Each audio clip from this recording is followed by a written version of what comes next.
What's going on, man? This is your boy. This is Mr. Waleed Kareem, man, aka Mr. Blessed and Unstoppable. What's going on, everybody? What's going on, family? Check it out, man. I want to talk to you guys tonight, man, about who I am, where I come from, man, and why the Free Will Project channel. Man, I feel that this channel is I believe that it's a positive conduit, man, and into the minds and the lives of so many people, man, who are living against who they really are. And I say this because I am a former person who lived against everything that I believed in. I don't want to get too much into the conversation, but I do feel that it is extremely necessary to do so. I do want to share, that I've done things that I'm not proud of doing. When you are lost, I'll say, you have no idea what you're capable of doing when you're a lost soul.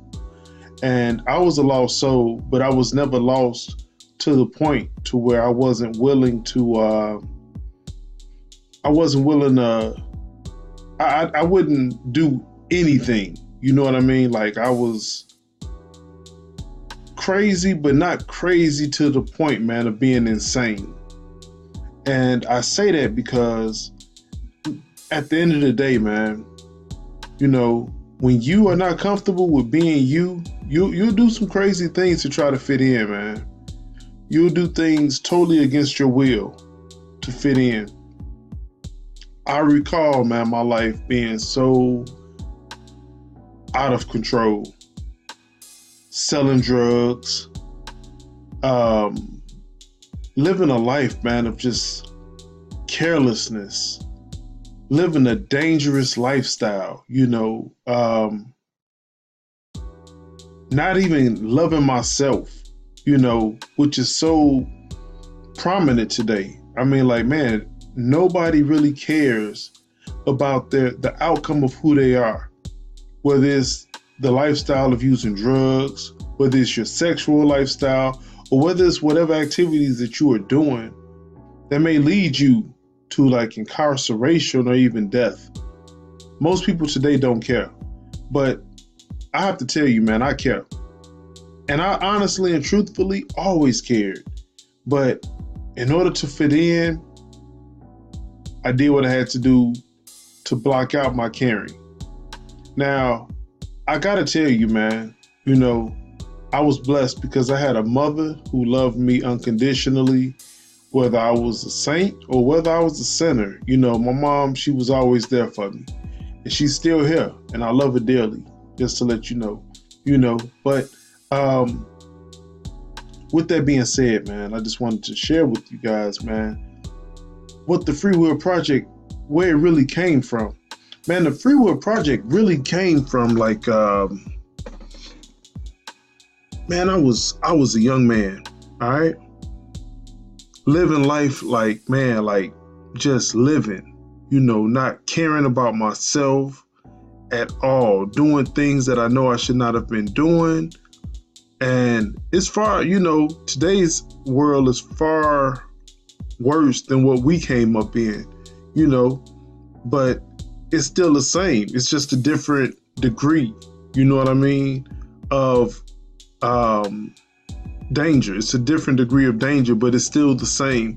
Like, if you had to measure what I was doing then to what is being done now, it would be like the same. But no, we were not doing heroin, liquid heroin. We weren't doing, the leans and all of the pills. That wasn't popular in our time, But man, we did do a lot of smoking. We smoked a lot of weed. And the careless feeling and attitude of consuming as much weed as I consumed. I mean, like, I was like Snoop Dogg consuming, you know what I mean? it was ridiculous, man. Morning, noon, and night. That's all I cared about. That was my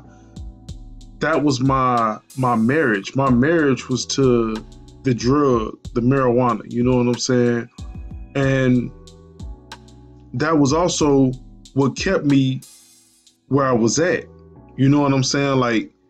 Like as long as I had weed in my life, I could not excel past a certain point, which I thought was ridiculous, because I quickly realized once I let go of the drug, my life began to quickly change. I mean, like, quickly. And I say that to say, like, man, you guys, at the end of the day, man, you know, the Free Will Project really is the Free Will Project. Is you have to understand, man, that your position of where you are currently has a lot to do with who you are. And I always suppressed who I really was because I wanted to fit in. So this dog that you have, that you're seeing here, is a representation of who I really was. I was like, if you really understood who I was, man, you would say, man, this dude crazy. You know, like this dog is looking, you know. It was a representation of who I really was, but I suppressed who I was because I wanted to fit in. So I did not tell people how I really felt and how I really viewed life. You know, how do I really view life? Man, I view life from a spiritual standpoint. I believe that I am a spiritual being. I believe, man, that life is far greater than what we see on a regular basis, because this life is manipulated. What we see, what we hear is manipulated to go into our spirit a certain way. And one of the first things that I did, and this was just by default, you know, but I stopped smoking. And I stopped smoking, at the first time I stopped smoking, it was because I really wanted to get more in contact with myself, even though I must admit, man, that I could hear things that I could not hear when I was actually indulging. Like I felt closer to the spirit world. I don't want to sound, you know, crazy, but I could hear clearer. My thoughts were clearer, not in the physical, but in the mental. In the spiritual, I could hear my directions a lot clearer, you know. But the bad part about it was, as clear as they were, I still didn't follow them because I was too lazy. I was too high to really, you know, follow what it was that I was learning and what I was doing. So in one sense, if you know, are utilizing marijuana, or, you know what I'm saying, like that, then yeah, it can really benefit you. But I was tapping into things that I did not understand at that particular time. And sometimes, man, it was scary. It was scary to say the least. So, you know, I'm pretty sure that's part of the reasons why I was not so, you know, aggressive in finding out what it was that was somewhat, you know what I'm saying, like calling me out. But when I gave up marijuana, man, my life changed. My life changed because I was rejected almost instantly by everybody who I was connected to. And I was connected to everybody because of marijuana. Excuse me. I was connected to all of my friends who I love dearly. But I realized quickly that our relationship was marijuana related. And when I began to explain to people, man, that I know I was actually doing like a 30-day fast from marijuana. And I think I went all out to say that I was going to do a 60-day. So I'm coming back around my buddies, you know, and here they are. They're still smoking every single day. That's what we did, man. Every day, all day. I'm telling you, man, like Snoop Dogg style, man. I would get up in the middle of the night to go use the bathroom, 3 o'clock in the morning, to roll a blunt to smoke, to put myself back to sleep. And I'm being straight serious, man. That's how serious it was for me. I spent a ton of money on marijuana. I spent so much money that I began to sell it, man, to kind of like curb the the problem of my spending habits. But man, at the end of the day, man, it comes down to, you'll find out who your friends are, man, when you begin to change up. And when I had did my first fast, I believe I did maybe 30 days. It was just the thought of 30 days that curbed so many of my friends, man. Like, they was looking at me like, man, you crazy, you know? And I was like, man, I need to do it. It's something that has to be done. And I did it. I did 30 days. No weed. I think I started drinking a little bit, but I've never been a real big drinker. Drinking has never had a serious effect on me, you know. So I just did the 30 days of no marijuana, man. And I'm telling you, man, it angered so many of my friends that I had stopped smoking, man. Like, you know, they everybody just kept saying like, man, you'll be back. You'll be back. And I'm like, yeah, I'll be back, you know. But I did the 30 days, no problem. Came back, smoked a little bit, man. But it felt better, to be honest with you. It felt better to not even do that. So I went and I said, I'm going to do 60 days. The 60 days was the icebreaker. That was the one. So many of my friends, man, kind of began to like cut me off because they could not understand, like, why would I do that? But it was more of, I was tired of being where I was at. At this particular stage in my life, I felt like I wanted more. I desired more. And how many of you guys know that when you want more, you have to make a change? There has to be a sacrifice. You know, there's a sacrifice in every level that you want to get to. Let's take something, you know what I'm saying, as small as a child. So a child comes into this world, right, without the ability to walk, to crawl, to talk. We're just going to focus on the abilities, the physical abilities. In order for that child to learn how to crawl, they have to make the sacrifice, man, to begin to get up, falling over, but they're going to get up and they're going to learn how to crawl, right? Now, that was a sacrifice, but the real sacrifice comes in when it's time for them to begin to to walk. They're looking at us. We're walking on an everyday basis because, man, we have mastered this thing. You know what I'm saying? We have thousands of hours under our belt. You know what I mean? So here it is. They're looking at us and now they're ready to get up and do what we're doing. Well, guess what? They're going to fall repeatedly. They're going to fall, but they have to make the sacrifice, man, to continue to fall in order to succeed. Or, as we like to say, continue to fail in order to succeed, right? So that was what had took place in my life. I understood that there was things that needed to happen in my life, man, that was not happening. And I needed to make them bad boys happen like yesterday in order for me to succeed in my life. So with that being said, I jumped down and I made it happen. I said, man, I'm tired of where I'm at. I have to succeed in my life. And that's what I did. I stopped smoking. And man, I lost so many friends, man. They could not believe it because I'm telling you, man, I was a 10 plus year vet, man.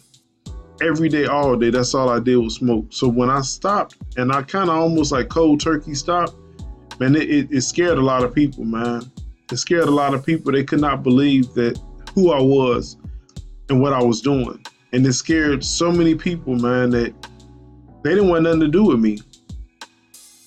But I'm telling you, if you are in that situation, man, and you're listening to my voice, man, it's probably the biggest blessing that you'll ever receive in life itself, man.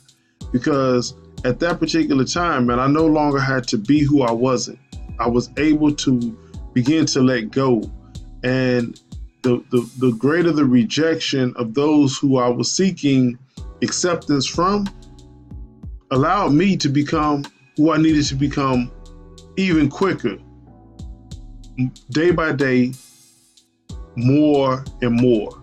So with that being said, man, I began to quickly become who I knew I already was.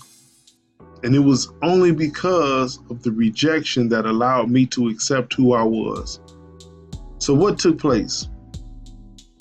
Man, since I wasn't smoking all the time, right? I began to pick up books. I began to read more.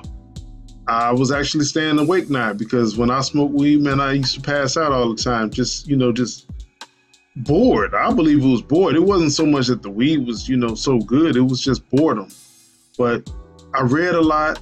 I listened to a lot of positive audio, man. Les Brown. What's some of my other guys, man? This was back in the day, man. Like Les Brown was number one. Some Tony Robbins.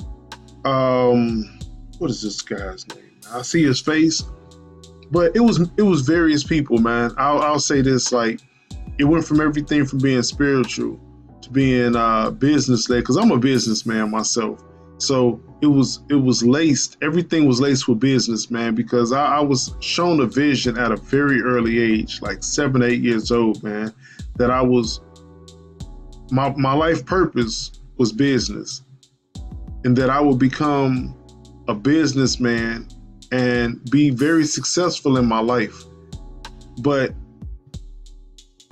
I denied myself that because of the people who I was surrounded with, man. I wasn't comfortable enough to pursue that career. So with that being said, I denied myself. And by denying myself, kind of set myself back a little bit. It wasn't that I didn't think it was possible. It was that the people that was around me wasn't doing anything. So I chose not to do anything also.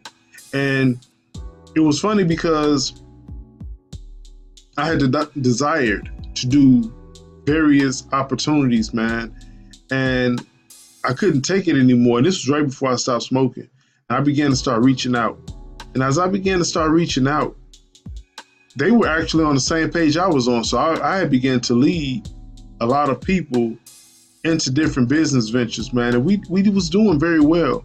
But I knew that I would only go so far, man, because they really weren't we weren't equally yoked, man. The fact that they were willing to reject me because I no longer smoked weed, man, was crazy to me. But it is what it is, right? So I began to just accept who I was, man. I accepted all of who I was, like the weird person, man, who loved to study spirituality. My dad is Muslim. My mom was Baptist. So I grew up, evenly between two households. If I stayed with my dad for the whole summer, my dad would just teach us everything about Islam, everything. And my mom took us to church Sunday, Wednesday, probably Friday, and Sunday again. And Sunday we was in church all day, from Bible class all the way to the evening service. So it was crazy. So, between the two of them, man, my dad taught me things that was, I guess, very important to me understanding religion a little bit better. I'm not saying that what he taught me was right or what he taught me was wrong, but he gave me some serious enlightenment in regards to who Jesus was. And him being a Muslim, man, one thing that he instilled in me at a very early age, and I do thank him for this to this day, because he gave me the one up. And it's that, and this is very controversial. I just want to say this, man, before I even open my mouth, man. I'm not trying to, piss nobody off or anything. Just my personal consumption, my personal understanding. And it's in the word, that it says that Jesus is not God. He's the Son of God. And that was the one thing that my dad instilled in me, that Jesus was the Son of God. He was a prophet. He didn't really speak so much on Jesus being the Son of God. He spoke more about Jesus being a prophet. I accepted Jesus to be the Son of God, because I was blessed to have a very good pastor as an adult who really, really took me by the hand and showed me the ropes of everything that most pastors wouldn't even want to touch. He went there and he told us a lot. He taught us a lot. So yes, I believe that Jesus is the Son of God, and that the Most High is the Most High. I do not believe that Jesus is God. Various reasons for that, and I'm not on here for discussing that. If you guys want to hear my thoughts, my opinions on that, please comment below. I would love to do another video about that. This conversation is about just understanding, man, life. So with that being said, man, I began to really seek spirituality because of the living in the two worlds of Islam and being a Baptist churchgoer. So I kind of like, fused the two together and just said, man, one thing that both of those religions taught me was that there is a God, that there is a God who loves us and protects us and provides for us. I learned that. I understood that. The Jesus thing was a little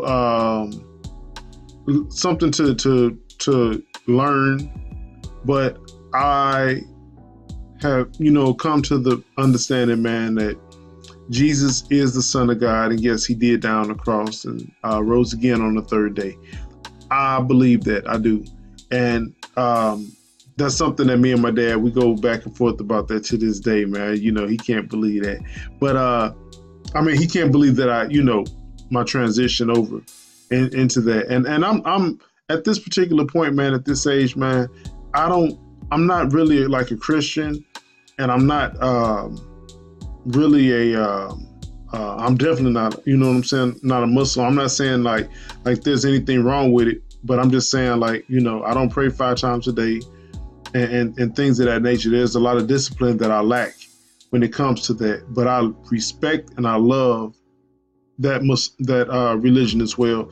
But I'm not even a Christian because back then there was really no religions created. You know what I mean? So I'm just one who understands, man, that there is a higher power, that the Most High is our provider, our protector, our redeemer. You know what I'm saying? That his son, Jesus, died on the cross. So that's where I stand. I'm not religious outside of that, but I do have a lot of wisdom, when it comes to religion, because there were things that I needed to understand that most people won't even seek out. They'll wait for their pastor to present this information to them. And unfortunately, man, what I learned about that was they won't even answer certain questions, man. It was upsetting. They won't even answer certain questions. They won't even enlighten you on some of the deeper secrets of the Bible, which is, to me, it's not even secrets, man. It's just tell us already. You know what I mean? But that was another reason why, man, I kind of didn't adjust to religion. But anyway, from there, I began to accept all of who I was, man. Like this crazy looking dog here, man. It's just so funny looking at this dog, man. Like this crazy looking dog, man. That's how people began to look at me like I was crazy. People began to look at me like I was crazy because I was no longer trying to fit in. I was no longer doing what was expected of me. I wasn't sitting around smoking weed all night. I wasn't, intoxicated, man. I no longer desired that. I was still hanging out, you know what I'm saying? Because that's all I knew. But no, I didn't want to hit the blunt. No, I didn't want to sit there and get drunk. I just wanted to just be around people because I was still, you know what I'm saying, in my stages of filtering out, you know what I'm saying, into becoming who I was. So yeah, at this particular time, man, it was still a struggle. It was still a struggle, but people looked at me, man, like I was the weirdest thing ever, man, especially those who understood who I was before I stopped smoking and stopped, you know what I'm saying, really indulging on alcohol. And by that time, man, it was just a blessing. It was a blessing because the more crazier I looked to everybody else, man, the more I was finding myself. The more I understood, man, that I was an individual, man, that I was not like everybody else. And I'm gonna be honest, perfectly honest with you, man. And I'm pretty sure that half of y'all, if not all of you all already know this, all of us are individuals. The truth of the matter, all of us are individuals, man. And we are all struggling with our own identities, man.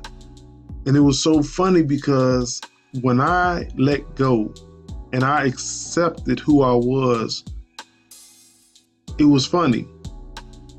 I would be around friends, man, and watching them get high and stuff and see that transformation, man, take place. And it was just mind blowing because you could just see the look after they began to, you know what I'm saying, indulge, man. You could see the look on their face like they was miserable, like they was just totally unhappy, man. Just totally unhappy. It was just so funny. You know what I'm saying? Just so funny, man, to see that. And that was one of the first things I picked up after you know what I'm saying, after I stopped smoking, was that so many people was unhappy, man. And that was why I was doing it. I was unhappy. And I come to find out, man, that the majority of us was doing it as a cover-up. That was the sad part about it. It was to cover up who we did not like. That person, we didn't like looking in the mirror. So we smoked ourselves to sleep. We drunk ourselves to sleep. Or some people, you know what I'm saying, even went as far as to engage in sexual activities, man, because they somewhat hated themselves, man. But what I realized about the Free Will Project, man, was that you will learn to love who you are. You will love to learn everything about who you are. When you come to accept who you are, it won't be a problem. It won't be a problem at all. Everything that I'm doing is going to be beneficial. I'm going to, me making my transition help me to be able to speak to you guys. I wouldn't be talking to you guys right now had I not made my transition in life and decided that I didn't want to be like everybody else and live a life that everybody else is miserably living. And we make it look so good and so popular, man, you know, by doing the drugs and all of the things that you are not happy with, man. And then you got to continue to do it over and over. You know what I'm saying? So the Free Will Project, man, came about because I looked at myself, man, and I still look crazy to a lot of people. You know what I'm saying? Like, even right now, I look crazy to a lot of people because I'm an individual, man, but I am proud of being this individual. I'm proud of who I am. I'm proud of who I've become. I'm proud to be a father who can be around his children 24/7, man, because I don't have any vices, man, that would, you know what I'm saying, like mentally challenge their way of thinking for their future. You know what I mean? What I mean by that is I don't have to run and hide in the garage or anything, man, because I want to smoke a blunt.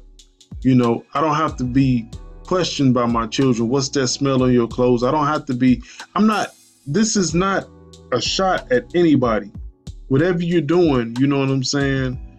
By all means, man, more power to you. And I mean that. I'm telling you what I did not want to have to deal with. You know, I have a daughter who's older, man, who, you know what I'm saying, she had to deal with that because I was not mature enough to let it go. But I also had her when I was very, very young. So unfortunately, she dealt with part of who I was. But man, I have 5 more children right now. I have 6 kids total, man. And my babies do not know that side of me at all. And I just give all praises to the Most High that they have no idea about their lifestyle. Because I don't want to influence them. I don't want to be any negative influence, man. It's so much negativity already out here. They don't need us. They don't need anybody else's help for them to do wrong, or for them to think wrong, or for them to prepare to do wrong. The world is already waiting on them. Our job is to be the best of who we are as an example to them so that they can be who they need to be. And that's the honest to goodness truth. Now, when it's all said and done, man, me not smoking, man, I have been a huge blessing to so many people, man, because it has been 13 years, man. It has been 13 years since I lived that lifestyle. It might have been longer, but I know for certain it's been about 13 years, man. And I'm going to tell you, when I really stopped smoking, one of the things that helped me, man, I became a truck driver. And I got videos, man, I'm going to be doing about that too, because I'm no longer a truck driver. But I became a truck driver, and that was one of the things that was the nail in the coffin for me, that I knew I wasn't going back to smoking marijuana. You know what I'm saying? Because we had randoms and physicals and things of that nature, man, that prohibited us from being able to go that route and do that type of stuff. You know what I'm saying? So with that being said, that's where we was at. You know what I'm saying? That was really what helped solidify me to never, ever going back to smoking weed. And it was funny because after about 6 months, I didn't even want to smoke weed no more. I noticed, man, that I was actually staying up. I was actually completing movies. I was actually, you know what I'm saying? Like, man, my life was totally the opposite of when I was smoking weed, man. I would wake up, man, and the blunt would have went out, you know what I'm saying, in the chair in the ashtray, you know, that I done fell asleep on. I done fell asleep with the blunt in my lap. I could have burnt myself up, you know what I'm saying? But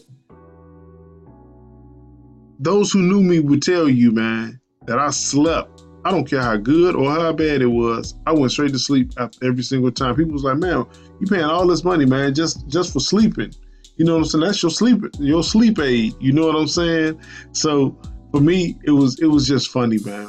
It was funny, you know, because I didn't see it like that until I came out of it. You have no idea how you're going to view yourself and how you're going to judge yourself once you come out of that situation, because you're going to be flabbergasted, man, at how awesome you really are when you put down these drugs, man, and you find out how powerful your mind really is, that you are able to do things that you could never even imagine by putting down that blunt or them pills or that coke, whatever it is, whatever your vice is, man, drinking, whatever it is. When you say, man, no more, you are going to be so shocked at the person, man, that you have been putting inside of this cage, man. You kept this person locked up, man. The real you was locked up inside of you.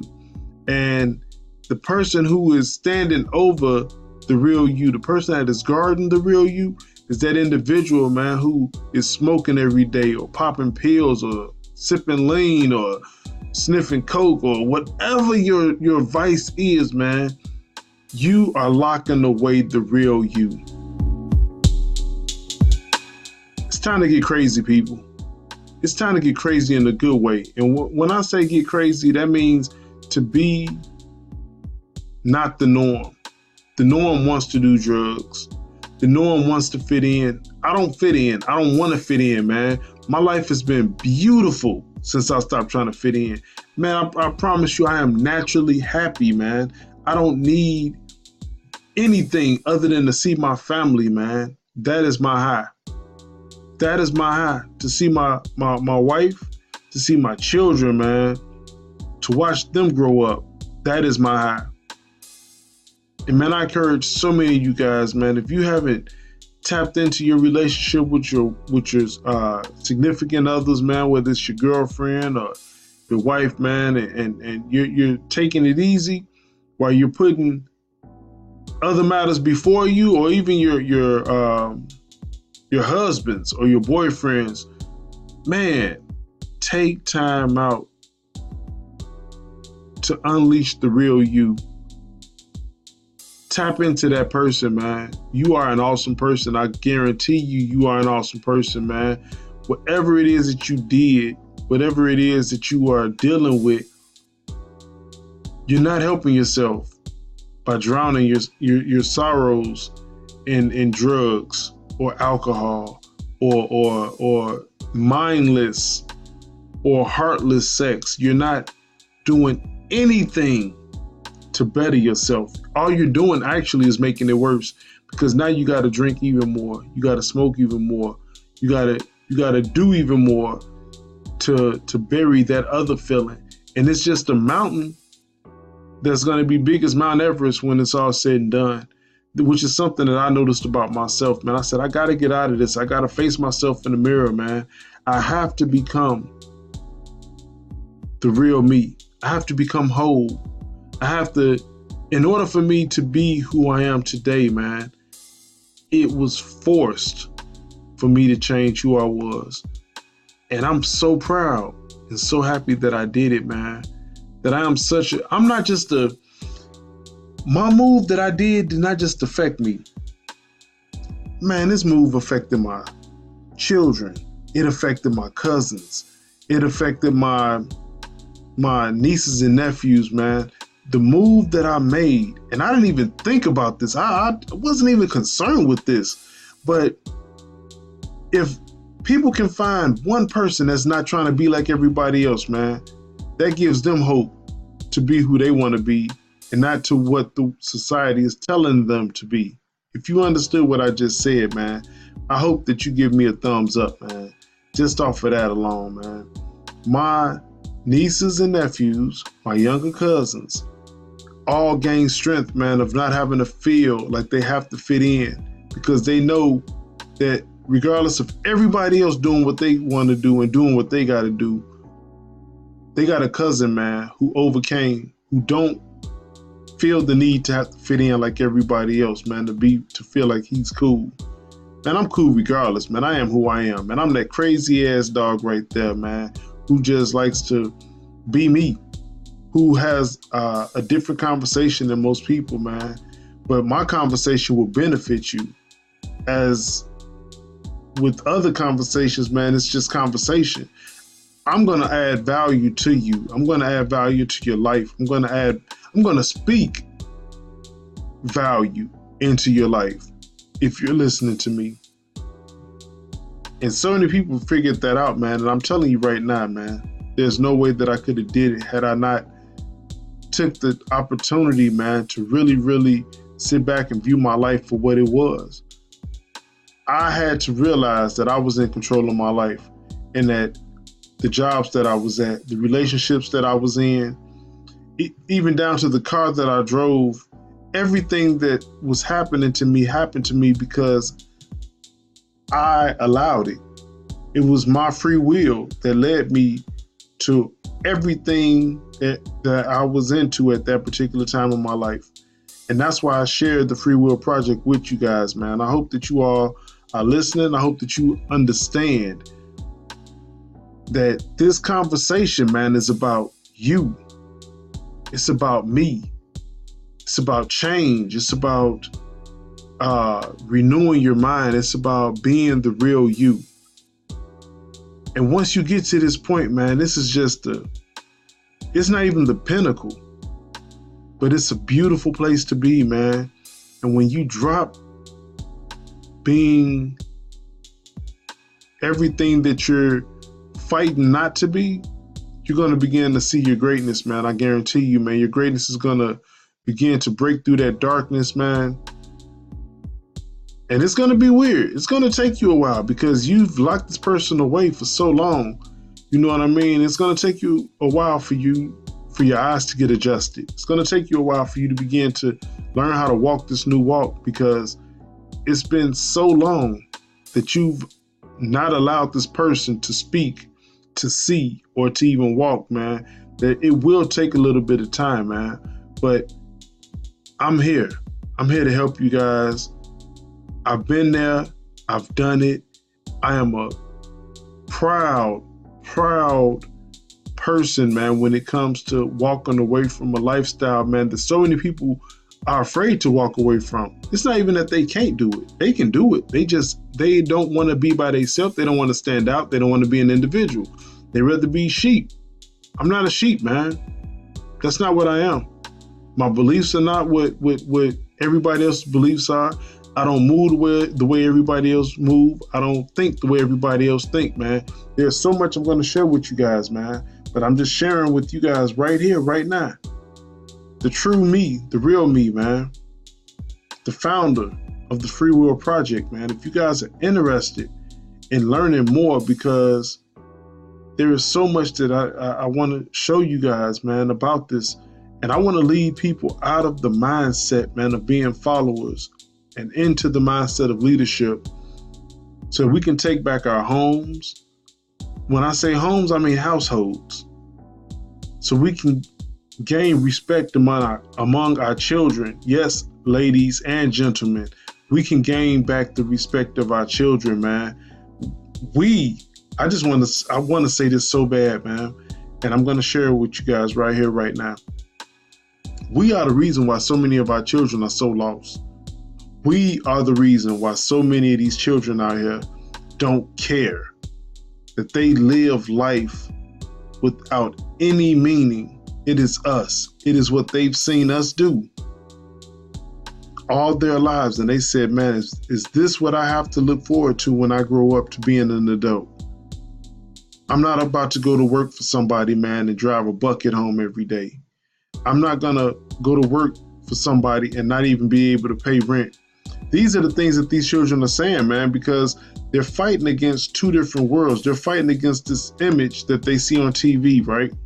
This image on TV shows them that you're supposed to have nice cars. You're supposed to have all of this money. You see these guys, man, on TV with close to $500,000 or $1 million in one hand. You know what I'm saying?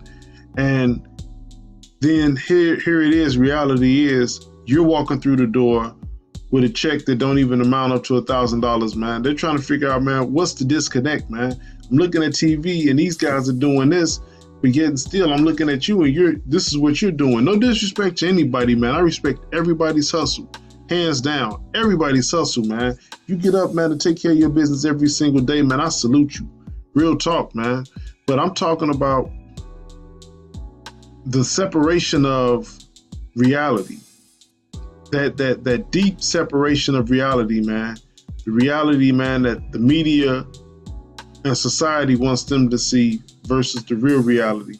That if you do not have an education, or if you have not become a rapper or a basketball star or something, man, then those goals that you're seeing on TV may not add up, or even an actor, actress, you know what I'm saying? Those goals may not add up. I'm here to tell you guys right here, right now, I'm not an actor. I'm not a rapper. I'm none of the above, man. But I've found ways to be able to make money. And I am not just an individual, man, but I am surrounded by people who are way younger than me, man, who are making a killing out here in regards to incomes. And no, they do not work for anybody, man. If you want to get rich, you will never seek to work for somebody else, because another person wants to remain rich. And if another person wants to remain rich, they can't make you rich in the process of them trying to maintain their richness. So you have to go out and you have to create your own lane.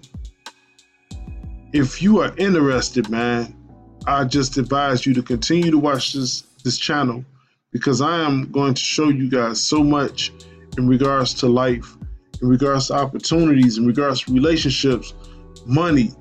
I'm going to show you guys this stuff, man. But here it is, man. It's late. It's a Friday night, man. And I just thought to share with you guys, man, a little bit of intimacy about who I am, man, and where I come from. And I'm hoping, man, that this helps somebody. Be an individual, man. Stop being sheep. Stop being sheep, man. People are dying every day over being sheep when they know they're supposed to be an individual, man. I honestly believe that that's part of the reason why I'm still here, man, because I chose not to continue to be a sheep, but to be an individual, man. And to God be the glory, man. I have 5 children who have no idea what my past is because I chose to change it in honor of them coming, in honor of them and myself. I decided to walk away from that entire lifestyle. Man, I hope this blessed somebody, man. Please, y'all, like and subscribe to this channel. Share it if you feel, man, you know what I'm saying, that this can be a blessing. And please forgive me. Forgive me for the length. I wasn't trying to be as long, man, but I definitely had a lot I wanted to share with you guys, man. All right, family. Take care, man. This is your boy, man, Mr. Wally Kareem. Peace out.